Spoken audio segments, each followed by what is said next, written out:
ऐसा इत्तेफाक हुआ कि हम लोग हाजिर हुए तो कोई मामला ऐसा था कि जिसकी वजह से परेशानी भी थी और शर्मिंदगी भी थी।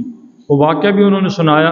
तो कहने लगे जब हम गए तो नमाज असर का टाइम था, असर की नमाज जमात के साथ पढ़ी। तो पढ़ने के बाद जब आपसे मुलाकात हुई तो आपने फरमाया कि चौधरी साहब शैतान नाल मुलाकात करन दा वादा ना करया करो, शैतान नाल मुलाकात करन दा वादा ना करया करो। तो उसकी वजह ये बनी कि कोई वालिद साहब के रिश्तेदार मिर्ज़ाई थे, गालबन पत्तों की में थे या चूनिया में थे, मुझे नहीं याद कहाँ थे क्योंकि हमारा कोई ताल्लुक़ नहीं पैदा हुआ। तो वो रिश्तेदारों को मिलने के लिए गए थे तो वो मिर्ज़ाई थे। उन्होंने उनको वालिद साहब को दावत दी कि चलो तुम्हें ग़ुलाम मोहम्मद कादियानी से तुम्हारी मुलाकात कराते हैं। उस वक्त ज़िंदा था वो। तो वालिद साहब ने पहले तो इनकार किया, फिर इकरार कर लिया कि चलो कोई बात नहीं, मिल लेते हैं। तो जब सो गए ना तो ख्वाब के अंदर पीरो मुर्शद मिले तो आपने फरमाया कि तुमने क्या शैतान से मुलाकात का वादा कर लिया है? वो तो खबीस आदमी है, वो तो मरदूद आदमी है, और वो तो फितना है, और वो तो उम्मत मुस्लिमा के अंदर एक शैतान है। तो तूने उसका वादा क्यों कर लिया मुलाकात?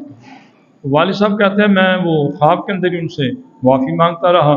जब मेरी वो जाग खुली तो तमाम रिश्तेदार मेरे उर्द गिर्द खड़े थे कि की गल है, खैर है, तू तो अपना हड़बड़ांदा सा पिया ते तौबा तिल्ला पे करदा सा ते माफ़ी पे मंगदा सा। तो वालिद साहब फरमाते हैं मैंने कहा कि बस वो जो होना था हो गया, आज के बाद तुम्हारी मेरी रिश्तेदारी ख़त्म हो गई। अब नमाज का टाइम में मैं मस्जिद चला जाऊँगा तो उसके बाद तुम्हारे घर नहीं आऊँगा, बल्कि ज़िंदगी में नहीं आऊँगा, क्योंकि मुझे अल्लाह ताला ने हदायत पे रखा।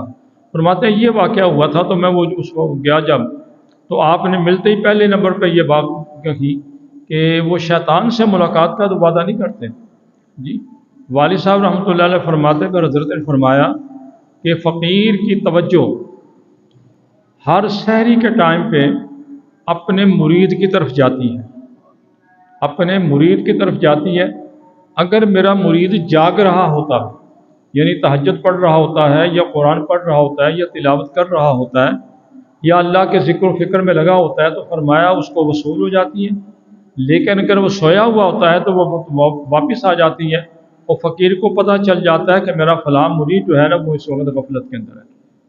पीर तो वो होना चाहिए ना कि जो इंसान की ज़ाहिर को न देखे, उसके बातिन को देखे, उसके बातिन की सलाह करे, और फिर उनकी मुश्किलात के अंदर अल्लाह तबारक व तआला की बारगाह के अंदर रुजू करके उसकी मुश्किलात को आसान करवाए या मुश्किलात को ख़त्म करवाए। लेकिन अगर ऐसा आदमी है कि ज़ाहिर तो उसका बहुत अच्छा है और उसके लाखों मुरीद हैं और उसका तो कारोबार है, रोज़गार है, उसका वो अच्छा सिलसिला है, तो फिर ये लफ्ज़ ही कहा जाएगा कि जब तक जहालत दुनिया में मौजूद है उस वक्त तक इन लोगों का कारोबार जो है वो मौजूद है।